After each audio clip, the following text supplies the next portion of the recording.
Let's bring in Seth Berenzweig. He's a business and technology attorney, as well as the founder and managing partner of Berenzweig Leonard. Seth, let's talk a little bit about TikTok. Those numbers would indicate a turnaround, but I've spoken to a number of experts who say, look, things can only improve over Trump, but don't expect a dramatic shift immediately. So where do you see things right now?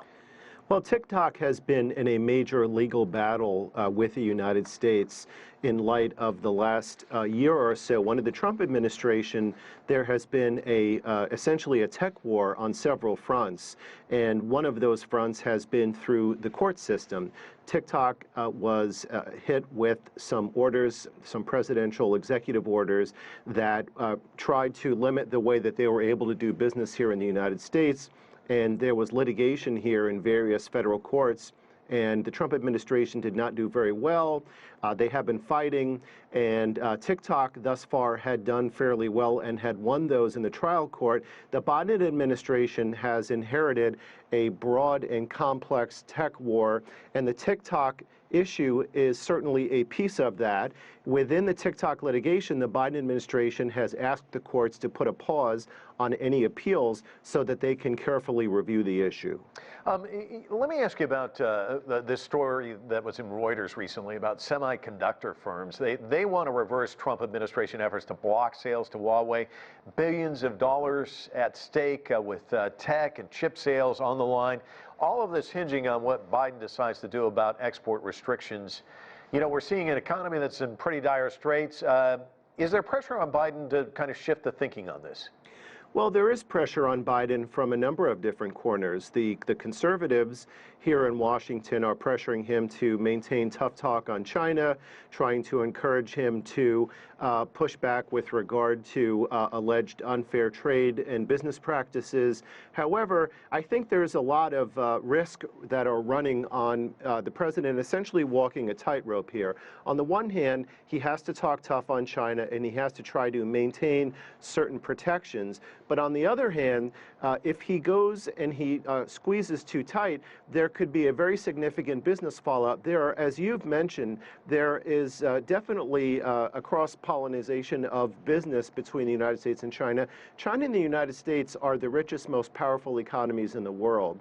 And if this relationship is not managed correctly, it can have a major fallout for businesses here in America and throughout the world. So Tesla, for example, has a major new plant in China, and they want to be able to continue to operate that. And the relationship is on many fronts. So you are correct that Huawei is going to be an issue that the Trump administration has passed over in a very complex manner to the Biden administration. They're reviewing that. I think there will probably be some changes, but there will still be tough talk when it comes to trying to do business with China. And let's talk about another aspect of the Trump administration, the Meng extradition battle.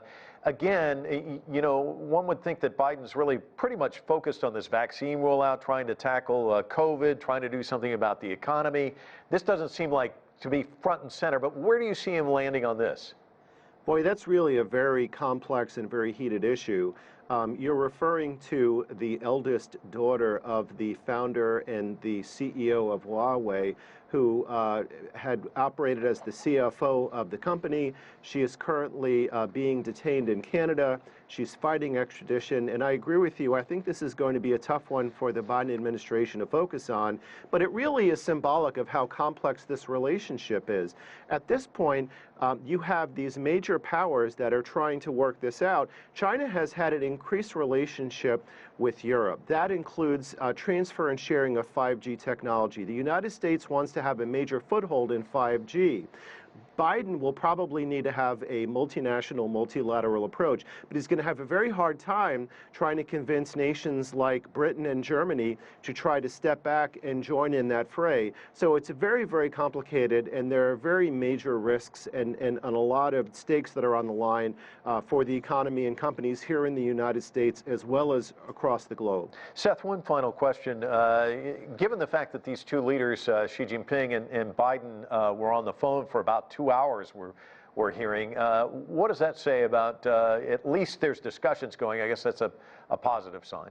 Sure, I think it's a very positive sign. This is an important relationship. If there's a way that there can be mutual trust to be able to carry out economic relations between the two nations, then it's definitely a plus for both countries. China has to be able to demonstrate to the Biden administration that it can play by the rules and that it can observe data protection and cybersecurity. And the United States needs to have a more clear set level ground play where they can announce things and have a little bit of a smoother transition rather than as it happened in the prior administration where things were happening in a little bit more of an inconsistent fashion. But there are going to be a lot of corporate CEOs that are going to be watching these conversations, and the Biden administration will announce its policies regarding China over the next few weeks. All right, Seth, thanks so much for your analysis. Appreciate it. My pleasure.